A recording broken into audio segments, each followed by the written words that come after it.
ꯌꯥꯝꯅ ꯈꯨꯔꯨꯝꯖꯔꯤ ꯃꯌꯥꯝ ꯑꯩ ꯍꯧꯖꯤꯛ ꯍꯥꯏꯗꯤ ꯑꯩ ꯕ꯭ꯂꯣꯒꯁꯦ ꯂꯣꯏꯁꯤꯟ ꯂꯣꯏꯔꯦ ꯍꯥꯏꯗꯤ ꯕ꯭ꯂꯣꯒꯁꯨ ꯈꯔ ꯀꯨꯏ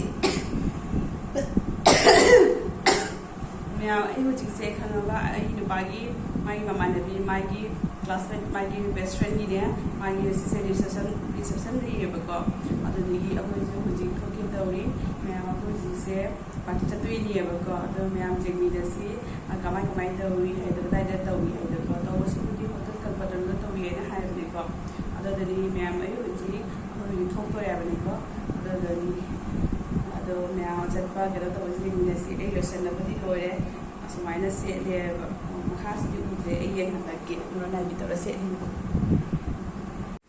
ꯃꯌꯥꯝ ꯁꯨꯃꯥꯏꯅ ꯑꯣꯏꯔꯦ ꯎꯕ꯭ꯔꯥ ꯁꯦ ꯃꯈꯥꯗ ꯁꯦꯠꯂꯤꯁꯦ ꯑꯩꯁꯦ ꯃꯔꯣꯟ ꯅꯥꯏꯕꯤꯅꯦꯕ ꯃꯔꯣꯟ ꯅꯥꯏꯕꯤ ꯁꯨꯃꯥꯏꯅꯅꯤ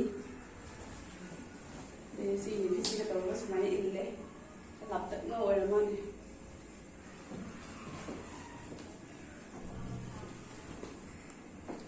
ꯑꯗꯨꯗꯤ ꯃꯌꯥꯝ ꯆꯠꯂꯨꯈꯤꯒꯦ ꯖꯔꯒ ꯑꯃꯨꯛ ꯊꯦꯡꯅꯁꯤ ꯁꯛꯁꯦ ꯃꯨꯁꯜꯂꯦ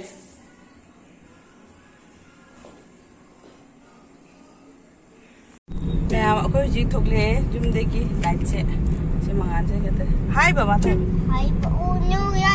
ꯂꯥꯏꯠ Joy macha. Joy.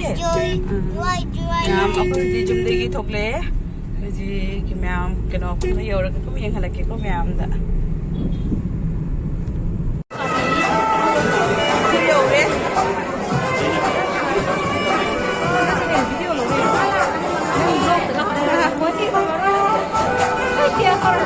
ꯂꯩꯅꯥꯏ ꯃꯆꯥꯅꯨꯄꯤ ꯅꯨꯡꯁꯤꯗ ꯌꯦꯡꯉꯨ ꯍꯥꯏ ꯇꯧꯔꯣ ꯁꯅꯥ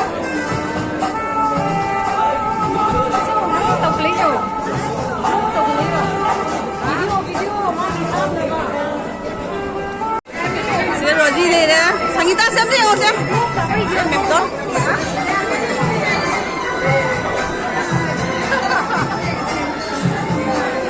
Mai thầy siapa jalan deh ya.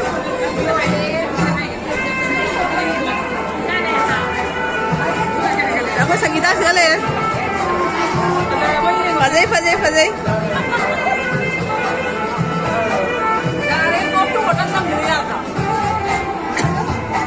Isa ada pinuk sibi.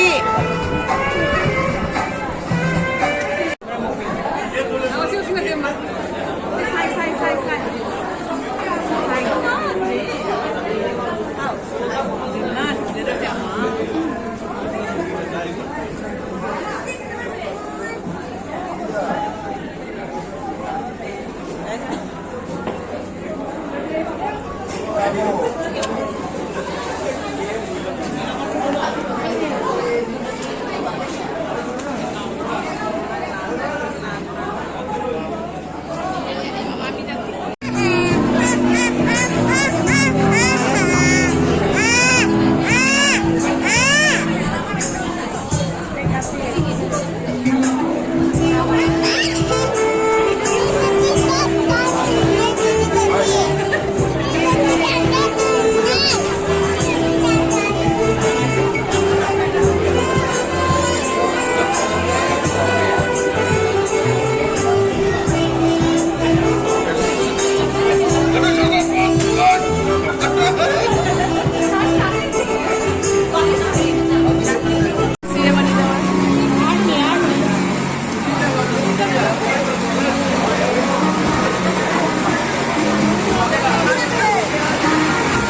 Okay.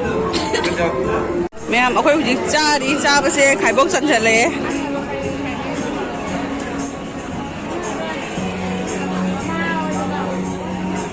Isa na pa sila eh.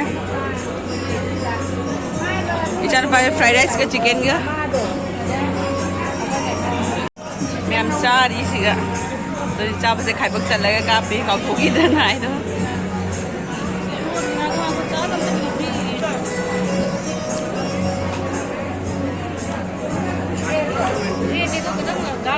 Ma'am चार लगा कुछ थैंक ना सिगा डिपार्टमेंट 113 नंबर की बाय मऊ सिगा ले रे मैम ओए हो जी हल्लदी हाय बोलो ऐसे रोजी मैम हो जी लोरे हो जी चलानी हो जी जुमदा বৌদিরা একটা ফটো আমি লই আপনারা লগে तो मैं हो जी हल लगे हो जी थे ये चले तो वेयरिंग येलो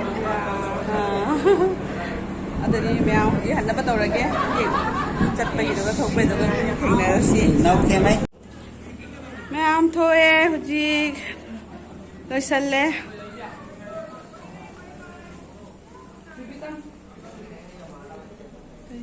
स्माइल से प्रमोशन हो अदनी मैम आई मतंग से तुम लोइसल्लगे मैम नुसिबिदुना आई चैनल सिबु लाइक सब्सक्राइब शेयर तौबिको मैम ददी से हारगे थमजरगे बाय